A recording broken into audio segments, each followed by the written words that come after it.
رشد اقتصادی ملی از بسیار جهت به استحصال بیشتری پخته این اشیای خام صنعتی وابستگی زیست دارد. برای رسیدن به این هدف عالمان اکادمی علم‌های کشاورزی فیلری انستیتوت زراعتکاری در ولایت ختلان از پخته‌زاری خواجگی‌های پخته‌کاری شهر و ناحیه‌های ولایت بازدید به عمل آورده بهره بهبودی کار پرزور نمودن مبارزه ضد حشرات دستور و توصیه‌های خویش را دریغ نمی‌دارند. گروه کاری عالمان و متخصصان اکادمی علم‌های کشاورزی در ناحیه شهر توز، جماعت دهاتی تاجداران، خواجگی دهقانی حاجی محمد نظر که نوعی پخته اینشان کش کرده شده است، حالت واقعی آن را چه که دیدیم خوبتر و بهتر است. خواجگی دهقانی انتظاری حاصلناکی 40-45 سنتینر را انتظارند.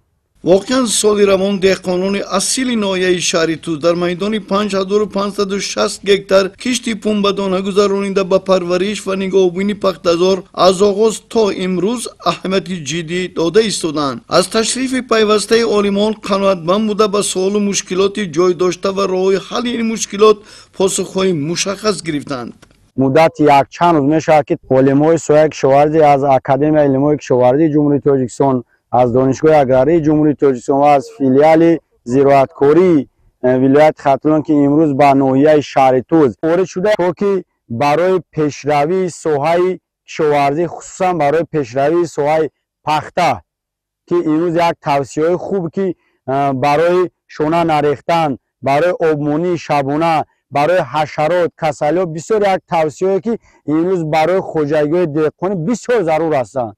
امروز در حدود جماعت‌های دهاتی ناحیه شهر توز نشونمایی پخته‌زار از نگاه عالمان معتدل بوده. در هر یک نهال از 10 تا 30 کورکی 15-20 گلوشانه به مشاهده رسید. ضرور است که کشاورزان این حاصل را از گرمی شدید نگاه دارند، سرچین را خوشصفت انجام بخشیده مبارزه ضد حشرات را پرزور نمایند، معیارهای آبمانی را قطعی رعایت کنند. کشاورزان ناحیه خوبادیان باشد برای رسیدن به هدف‌های نهایی خود کوشش نموده خواجگیداری را از روی دستور و توصیه‌های عالمان ساحه برآمدند.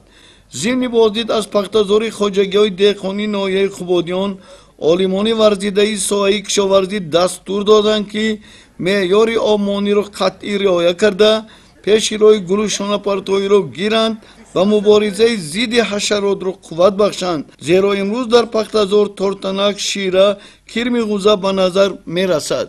دهقانان ناحیه خوبادیان در میدان 7580 گکتار کشت پنبه‌دانه گذراندند. تا امروز پرورش آن را طبق معیارهای اگراتکنیکی به راه مانده. الکی آذوقه دویم زیاد از 70% زمین‌ها داده شده، آب داده ایستادند. دستور سفارش‌های حکومت جمهوری تاجیکستان هر یک وجب زمین را ثمرانک عاقلانه استفاده برده از هر یک قطعه زمین در یک سال 2-3 حاصلی گرفته ایستادند. در ناحیه دوردست ناصری خسرو بعد بازدید از پخته‌زار مشورت آموزشی برگزار شده. نتیجه بازدیدها وضع امروزه پخته‌زار در حدود ناحیه با اشتراک عالمان، رهبریت ناحیه، متخصصان و رهبران خواجگی‌های دهقانی مورد تحلیل و بررسی قرار گرفت. مسئولین و عالمان ساحه فکر و اندیشه‌های خود را عاید به وضع کنونی پخته‌زار، پرزور نمودن مبارزه ضد حشرات، پیشگیری گلوشانه پرتویی، رعایت معیارهای آبمانی، استفاده نوری‌ها و زهرهای کیمیاوی و دیگر مشکلات ساحه کشاورزی بیان داشته به سوال‌های سرشمار خواجگیداران پاسخ‌های مشخص دادند.